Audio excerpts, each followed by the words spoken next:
Isang magandang morning mga idol. Makita nyo, ito may pakita ko sa inyong pusa. Ito, ang balbon. Itong pusa na ito. Oh, ito, oh. Mga idol, pusa ba yan? Morning, morning. Oh, wala nang mata, hindi na makakita. Maglalakad kami, minsan pinasyal ko ito.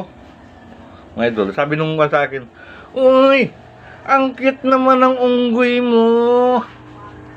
Sabi ko, "Ay ma'am, hindi po ito unggoy. Tuta po." Magalit sa akin babae.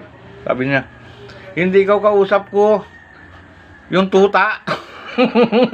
Walang hiya. Ginawa pa akong unggoy. Hindi ko kausap ko yung tuta. Ayan o.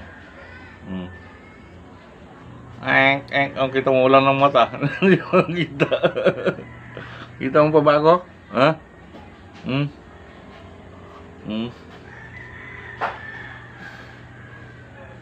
Walang mata oh. Hindi na makakita.